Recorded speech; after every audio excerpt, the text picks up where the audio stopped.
Yes.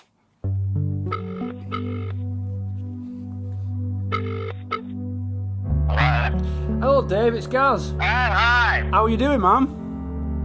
Not bad. Still buying a lot of crystals? I don't buy so many now because I've got an extra, but I'm still holding them. Yeah, I've got one in each hand now. Have you? Nice. I was remember that wonderful walk we had in Lewis. It was worth doing that, wasn't it? It was worth doing. In fact, Dave, that's part of the reason why I'm calling you. If you think you might have the time to come down to Brighton for a weekend and a camera and some audio recording stuff, and then just hang out for a weekend. Yeah, that would be fine. Well, give me a ring when you're here, then we'll see when we can fit in to do it. Okay, mate. You won't get me sitting still for more than an hour.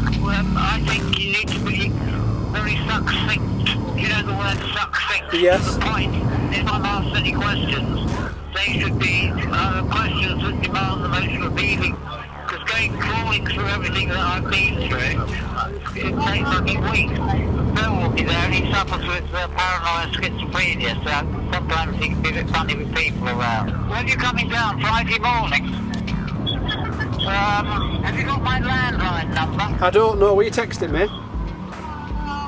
Yeah. Well, you can remember it. I can't. Good. Wait a minute. Let me see if I've got a pen. Write it on the carpet into a tree. Right, I'll do that. I'm gonna etch it into stone. All right. I'll speak to you on Thursday. Speak to you then, Dave. Take care, mate. See you later. Bye.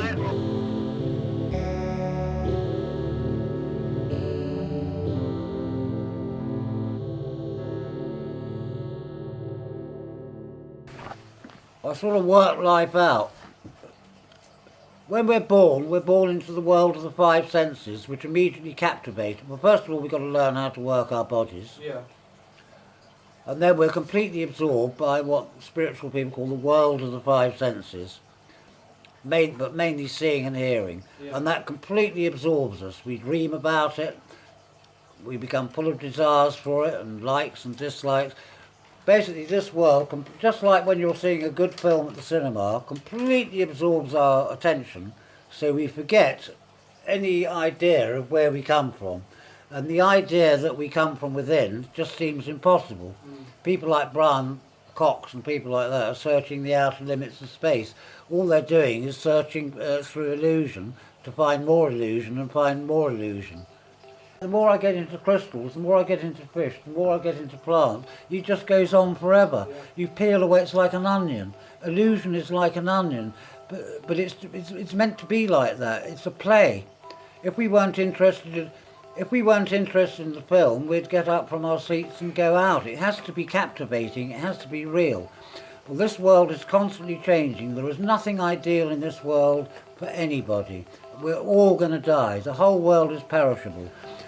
There is no other time but now. There never will be any other time but now, or has been. No man has ever lived except in modern times. That is a permanent thing. We carry a created past and a created future in our heads. Therefore, we enter each moment completely cluttered. We do not live in the moment. So therefore, we don't know what's in the moment. And the other thing that's constant is there is nowhere in the entire universe, including inside your head, my head, a dog in Australia's head, that is not at the centre of all things. That tells me God is at the centre of all things, where I am, and there is no... Time is an illusion. We only enter the world of time when we get sucked in by the film or the great play of life. Then you need time and space for it to carry on. But God needs no time and needs no space.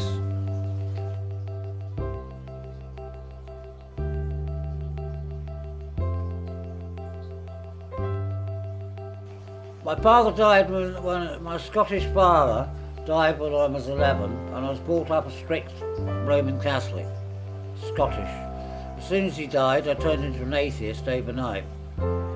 And I was an atheist until I used to book, I was a working atheist, so I used to book up and have appointments with priests at the Brompton Oratory in the High Church to discuss why you needed to have God in your life. I was a working atheist. I thought there was no need for God or anything like that. And then when I was about 21, Zen Buddhism was very popular, and I wanted to know about it. So a friend of mine lent me a little book, and there was a line in it that said, "Attachment brings suffering." When I read that line, "Attachment brings suffering," it sparked off something within me where I knew that the answer to everything wasn't out there in the world, it was in here. Well, as you know, I had a rough childhood. So right from the very beginning, I knew that being born is fatal. I knew that as happy as I made my life, whatever, I was going to die. Basically, I saw the impermanence of existence, and how people and all around me, people were totally absorbed with it. And I used to think, why can't they see this? We're in an unsafe. There's nothing ideal in this world. Why can't they see what I see? And try and find a way out, and nobody was interested. Everybody was so sucked into their little lives and what was going on in their heads, nobody could see it. Eventually I found people who were like-minded, and I started going to Tibetan monasteries and mixing with monks and stuff like that. I was obsessed with spirituality. I would only think spiritual thoughts to the point where I nearly went balmy. But I didn't go inside when I first meditated. No, it took LSD to do that. My first acid trip. And some good trips back in the day. I didn't take that many. I didn't need to, because each one was so fulfilling in itself. I didn't really need to. But later on, as you know, I became an addict and all that. And I had a sort of crystal moment when I had a magic crystal moment. Well, what happened was, you know, I meditate. Yes, I do, yeah. What happened was I'd had a bad car accident and my body was all smashed up, and they said I'd never work again. And also I had mental problems. Yeah, I could feel this terrible depression coming on, and I've had a lot of depression in my life, and I thought being depressed is being depressing. I don't fancy this. I thought there must be a way out somewhere, and I remembered I'd learnt to meditate when I was young. So I sat down on this bed and I was sucked in September, and I was doing 18 hours a day until a week before Christmas. Meditation, 18 hours meditation? Yeah, and I was travelling around all these beautiful places inside, and right at the end I was in such a beautiful high place I didn't want to come back to my body, so I thought I'll leave the body to rot and stay in this place. I thought, how can I get in here without being noticed? And I thought, I know, I'll turn myself into a spiritual sugar lump and I'll melt into this heaven that I was in. And I was spotted and sent back. And then I entered the meditation because I had to get earthbound because of family, Christmas cards and all that crap. My mum nearly died. I took so long to come out, my mum nearly died. What happened was, at the hour of my birth, I stuck my head out and my old man gave me a clump, so I went back in again. But it caused me all sorts of, he was very violent. Right. And I was abused as a child basically for the first 7 years. After that, my whole spirit started to shine through. And I thought, right, if he wants to kill me, I'm going to kill him. So I used to start getting in as many fights as I possibly could, so that because my old man was tough. He was a Marine commando. But unfortunately, I come from a crazy Scottish clan that were outlaws, the McGregors. Apparently, I'm related to Rob Roy. But my clan was, we were all cattle thieves, and my grandfather killed somebody. Most of my Scottish family were all seamen. I've got it going back to 1750. They were all seamen. You've got your family tree? On the Scottish side, yeah. My mother's side is where brains come from. If I've got any brains, they were all professors of languages, professors of music and all this, that and the other. And artists and writers and cartoonists and... But the wild side, although my father was a very gifted violinist, at the age of 7 he was sent to the Royal College of Music because he was so gifted on the violin. Did he follow that? Did he carry on with that? Oh yeah, my mother smashed one over his head once. It was worth thousands. His father, my grandfather, was known to have a terrible temper. Right. Even as a kid. Oh, don't upset Granddad. He's Right. well, he'd kill somebody. He killed somebody. He was a sea captain. He killed one of the crew in a temper. And there used to be a town in the Midlands, which was a Scottish town. It was a steel town. It was called Corby. It's in Northamptonshire. My grandfather was slung out of the Merchant Navy and he had to go and work in the steel factory. So when we went to visit me granny in Scottish, yeah, and they used to ram me and my brother Scottish Roman Catholicism and our Scottishness down our throats. But our clan was outlawed, so various McGregors became Mr. and Mrs. White and moved to the west side of Scotland. Others became Mr. and Mrs. Black. That's why there's a lot of whites and blacks up in Scotland. But this might be me making it up, but the staunch ones, the rebel ones, call themselves Red, meaning red. Our clan colour is red, meaning fire. So my name R-E-I-D now in Scotland is pronounced Rid, meaning red, but it's got the I in it now. But I've met Reeds up and down the country, and we're all bloody balmy. The first sign that I was psychotic came when I was 9. I was at a school on Kew Green. I was only there for about a term, so I went to a lot of schools, term and a half. And I thought, oh, there's a lot of bullies at this school, I better make friends with them. So the biggest bully of all, I said we'd meet round my house after school and swap dinky toys. And in those days, everybody used to leave their front doors open. It wasn't like these days. And when I got home, he was already in my room, stuffing his pockets full of my dinky toys. And for the first time ever, I went psychotic. And all I can remember, there was blood everywhere, and I was chasing him down a track by the Thames, whacking him on the back of the head with blood coming out, with him throwing dinky toys out of his pocket as quickly as possible. And the next day when I went to school, he sat as far away possibly, and I thought, oh, that's handy. I must do some more of that madness. So you discovered a tool? What? You discovered a tool to... Yes, I did used to use it a bit. Yeah, at the moment... I did become a proper fighter as well. Well, I didn't go so. I got really good at fist fighting on the street. And then I went in the Merchant Navy and had a load of fights there. Yeah. Yeah, I began to get experience as a street fighter. Yeah. Yeah, defence and attack, yeah. Well, in the Merchant Navy, I would imagine, I've never been to prison, but I'd imagine being on a ship is a bit like being in a prison. Everything's confined, so if you have a fallout, it's magnified, because you can't get away. So it was mainly squabbles. There was one guy, we used to buy cigarettes by the 200 because they were only 10 bob or 50p for 200 because it was duty free. And I always wondered why this other officer, I was a radio officer, this other officer was always coming in my cabin, could I have another packet of fags? And I started saying, why don't you buy your own, you know? And he never. And then one day I went into his cabin about a book or something, and I saw he had a packet of 200 on his thing, and he'd already had about 10 packets off me. So I thought, he was from up north. He was a big lad, and I grabbed the packet, and he said, "No, you can't have it. You can't have them." So I said, "Can't I?" And I grabbed them and I wrung them like a wet towel on the floor, and he went for me. And the fight started, but it spilled out into the gangway, and on ships was a handrail. Yeah. I was very good at steering when I was fighting, and I managed to make him fall over and get his hands stuck behind the handrail, so I finished him off. But I didn't do much damage, No. you know. Once I blackened his eyes and knocked a few teeth out, that You was didn't toss it. him in the drink? And he didn't borrow any more fags off me anyway. When I was 15, I had my own room in London and a job in, I was a barrow boy for a Jewish textile firm, taking rolls on a barrow up and down Oxford Street and I had a room in Bayswater. I also did 6 months as a dairy boy, milking 75 regions on a farm in Dorset. I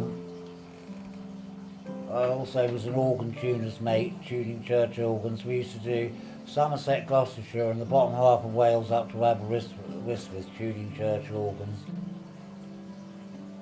I then ended up with a job as a metal polisher. I was 16, I was the lad as a metal polisher, in Camden Town, up on the Brecknock. And all the other metal polishers, because it was such a filthy dirty, I used to have 3 baths every night to get the black off. Yeah. And all my mates all died of terrible lung diseases. Thank Christ I went in the Merchant Navy afterwards to clear my lungs out. Yeah, we had no masks, nothing. And we used to polish all this metal on these great big machines. And the only people who would metal polish was ex-prisoners. So all the grown-ups, I was the lad, were all ex-bank robbers. They were a lovely bunch actually. Yeah, there was one called Pomeroy, I remember him. He'd just done a bank come out for a bank robbery. Yeah, I was the lad. We all used to go to Lou's Cap up on the Brecknock. All blacker than Coleman. Yeah, my dad came back from abroad and thought, Christ, you can't do that, because I didn't have any education. Yeah. And I don't know how he found it, but he found there was a quick because he said, what do you want to do? Because I was always good at art. I could be a famous artist, do you know that? The top gallery offered me an exhibition of my style of art. That's one of my very early ones up there. Yeah, I took him in a carrier bag to the Portal Gallery up in Mayfair, which is the top one for naive artists like Lowry and Rousseau and people like that. I'm called a naive artist, apparently, because I'm untrained. Yeah, and I was expecting him to say, piss off, don't waste our time. And there was a girl there, she said, oh, hang on a minute. She said, I'm just going to take them downstairs to show the manager. And I thought, oh, at least she's interested. And the manager came up and said, yes, David. He said, yes, we can give you an exhibition. He said, but can you do them bigger? And I went away feeling so pleased that I stopped. I never bothered again. When I was 7 years old, I was fascinated by the River Amazon. And I remember going to a library in Buckhurst Hill, Essex, and ordering a book. I'd heard about this book about a little boy's adventures up the Amazon. And I remember when I ordered it, feeling very grown up. Oh, I'm not just selecting a book from the shelves type thing. I must have had a big ego even then. Yeah, and I ordered and I read about it and I was fascinated. And then I was in an army hospital for a minor operation in Germany, and my mum had a request played. It was the only request I've ever had played in my life on the radio. It was on British Forces Network Radio. You remember that, don't you, Phil? BFI. You were probably too busy fighting to listen to it. But No, I didn't. yeah, it was British Forces Network. It was our English radio station if you were in the army out in Germany. And my mum had a request played for me, and it was Harry Belafonte singing the Banana Boat song. Hey, Mr. Tallyman, tally me banana, daylight come and I wanna go home. Yeah, and I was fascinated by it. So I'd ordered the book on the Amazon when I was 7, and I'd had Harry Belafonte's Banana Boat song when I was 13. 5 years after that, I go in the Merchant Navy, get a job with Marconi. First ship, the Golfito, belongs to Elders and Fifes, the banana people. You'll be doing a trip to Jamaica to get bananas. Anyway, I became second radio officer.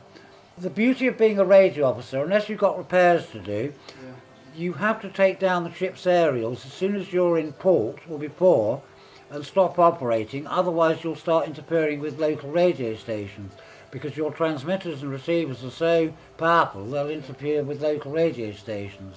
So by law, I don't know whether the law's still the same, you had to take down all your aerials, which the crew put them up there between the masts. So basically, unless you make, and what you do is you make sure there's if there's any repairs, new valve or something like that, you've done it all before you get maximum shore leave. Anyway, the SS Dunstan sailed up the Amazon for 10 days till we got to a town called Manaus, about 1,000 miles up. And we got to Manaus about midday, and the captain said no shore leave. Well, I'm on a ship half a mile off from this magic place that I've dreamt all my life of going to the Amazon. Nothing's going to stop me. Well, we knew that the captain had a kip in the afternoon, so I got some of the crew, and I said, quick, lower these. What are those steps called that they lower? Yeah, I saw this 2 natives in a dugout, a little girl about 5 and a little brother about 3, in this hollowed out tree trunk. And I called them over like that, they were down there, and I showed them a bag of sweets, and I went, take me to shore, and I said, quick, lower the, and I said, don't make a noise, don't want to wake the captain up. Yeah, when I got ashore, I found out that for an English pound, the currency then, now it's the reale, but it used to be the crucero, and you got £2,000, you got 2,000 cruceros for £1 English pound, and I could buy a beer for half a crucero. So suddenly, with the I was like a millionaire. No, I went back to the ship, packed all my stuff in a bag, and stuff you, and moved into a hotel with these two new mates. The crew kept saying that they couldn't get another radio officer sent out from England by plane, and they all wanted to get back to England for their families, and we still had a trip to do. We all had ports down the coast of Brazil, and I began to feel guilty. So out of guilt, I rejoined. I knew I was going to get a dishonourable discharge, but I didn't in the end. That's another story. All my life, I've always had an overdose of energy. I think I've needed it actually, but I've always had plenty of energy. I can feel the fire in my stomach, as it were. It's probably made me a bit wild at times, uncontrollable. Down to drink again, that's another long story. I ended up homeless one winter in Bright in London. I remember the snow on the ground. I could feel the old mind going, this is it. This is my life over. My life was always, I've always had a bit of a struggle to keep up with my life because things, you know, it's like I was telling you yesterday about the crystals. I never know what's going to happen yet. This is why I say to people, never give up hope because things can fucking change just like that. Yeah. And a decision you make in a second can affect the next 10 years of your life. I bet we've all got examples of that. In the early days I worked on Captain Scarlet and Thunderbirds out at AP Film Slough. Yeah, I worked on the special effects stage, rolling the skies with rockets on strings. Yeah, we used to employ puffers. Their job was to, if you could see a bit of string against the blue sky, a bit of blue on that, you can see a bit of sky. Yeah, I once worked on a film in the 60s. I was a hippie. And we were making a film about the man who invented Identikit. It's where, did he have a nose like this? Yeah. Right. Did he have? Yeah. They were little pictures we put together to look like the villain, or in the case of my wife, the villainess. But anyway, I don't know why. I was assistant cameraman, and a mate of mine was a cameraman, and it was in one of those government offices right opposite Downing Street in Whitehall. Yeah, we were on the first or second floor, and I had the camera set up, and the cameraman Aubrey was busy with these sparks, arranging the lamps to do this interview. And there was nothing for me to do, and I remember they had high government windowsills looking down on Whitehall. And I thought, well, I've got nothing to do, I may as well skin up. So I rolled up. And I was talking to the bloke we were going to interview. He was an old bloke. And whilst I was rolling this joint. Anyway, I lit the joint, I was chatting away to him. And I said, oh, by the way, what's your part in this film? And he said, oh, I'm the head of Scotland Yard drug squad. And I thought, fuck, I'm smoking a joint. And I thought, well, I'll just carry on as normal.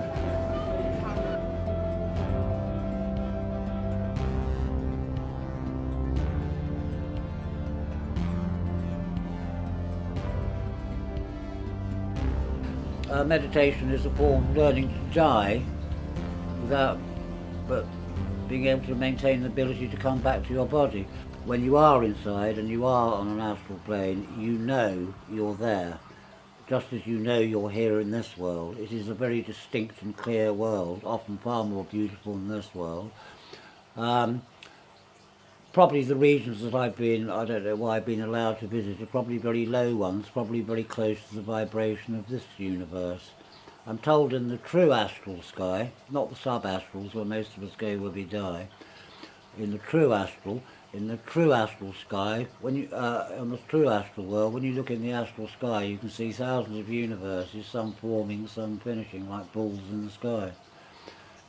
Yeah. One of my things I say about yoga, if it don't work in the real world, it ain't no good. When I went to, I had flashes in the corner of that eye. I thought it was something to do with the crystals or something. Anyway, a mate of mine was going past the eye hospital, and I thought, well, I'll take a lift up there, because I'd had this flash for a few weeks. I said, I'll take a lift up there, and they'll probably give me some cream to put on it. Anyway, they looked in my eye and went pale and said, oh, your retina's coming off, and they said, you need an operation. So I said, oh, well, yeah, you better book me in. And he said, no, we've got to do it now. He said, oh. I said, no. I said, don't I get time to think about it? And he said, well, how long do you need to think about it? I said, I don't know, 5, 10 years. He said, well, you'll be blind by then. So I said, book me in now, doctor. So the next thing, I'm upstairs in a hospital gown waiting for the bloody... Now, I've always had complete terror of people operating on the back of my eyes. Anyway, for the first 2 hours before the operation, you're in a ward. I was by myself, actually, with this silly gown on. And I was well practiced. It was much nearer the time in meditation. So I thought, why am I getting excited? Calm down. You're not having an operation now. It's not for 2 hours. Calm down. So I calmed myself down and became centered, and almost immediately felt the presence of dozens of angels. They were all talking. Yeah, I could see into the angel world. And I thought, oh good, it's me. They've come to see me. And one of the angels said, don't be so vain. Don't you think hospitals are full of angels? We're here for all the other patients. You're all right, mate. And anyway, after 2 hours, I was put on a trolley and wheeled into what I thought was the operating theatre, but it wasn't. It was the room, the pre-op room. And there were 2 nurses there, and by then I was so blinded by these anaesthetics they put in your eyes I could hardly see, but I could see a sort of dim light above me, and I saw one of the nurses coming towards my eye with a wire thing. I didn't know at the time it was to keep the eye open whilst they put the final drops in before going next door for the eye operation. I thought these two, because I never had an eye operation, I thought these 2 nurses were going to operate there and then with this wire thing. And I went, no, I'll have to go blind, I'm not going to be able to take this. And then this Chinese nurse, who I've never seen before in my life, she must have seen all the rings on my fingers and the crystals. And she said, you yogi, keep doing your yoga, do your yoga. And she kept on, and I thought, bloody hell. Anyway, she was the one, so I was then wheeled in. Anyway, by then I was in a really calm state, so I thought, they put a thing over. What saved me was they put something over my face so I couldn't see it, and I immediately relaxed. And I thought, well, actually, this isn't too bad. I'm lying down. I thought I can have a kip whilst this is going on. So I did the same breathing that I do at the dentist. So I do cyclic breathing. Anyway, within seconds, I was in a deep trance. I thought, well, I won't go back because they're doing an eye operation on my body. I thought, I won't go back there. I'll leave that out for a bit. I'll stay in here because it's all peaceful and quiet and I can't feel my body. And I was holding this crystal out here, and this nurse was holding my hand, and I was supposed to squeeze it if I wanted them to stop. But I could feel her hand tense up as she was watching my eye. So I ended up, because I pulled her afterwards, I said, you're supposed to be looking after me. I said, she made it. Anyway, suddenly the blind was pulled off and the surgeon said, right, that's it, Mr. Reed, done. So I said, oh good, I'm going home. And I swung my legs. One of the nurses at the end of the bed said, Crystal Day, once she saw me face, she said, it's you. She said, remember me after your car accident? And she went, look, I've still got the crystal you gave me. And she had the crystal I'd given her when I was, yeah. When the crystal starts rattling, you know it's fully charged. That's charged because the crystal's...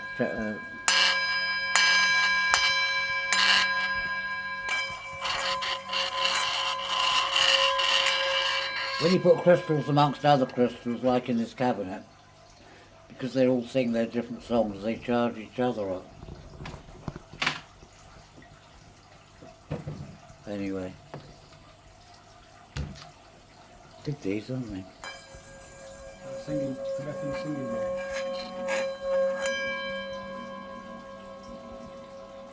bowl. The reason I got this in my hand is because about, I don't know, 12 years ago, I was in town at 1 o'clock and I suddenly remembered I didn't have the bus fare on me, but I had to be back here at 1:30 to see a solicitor because I was helping a friend of mine with his court case. So I walked at full speed from the Grana Bar back to here. But I was walking down the London road and I was holding a crystal in each hand, so I was under the influence of crystals walking home past. And I found my body suddenly veer off, go into a second-hand shop, right to the very back of it. I picked this up, took it to the counter, I didn't know what I had in my hand. And I said, I'll have this, how much is it? And he said, oh, 50p. I said, what is it? And he said, I don't know. He said, I think it's a Tibetan singing bowl. So that was just guided off the street, do you know what I mean? I'll tell you 1,000 stories like that.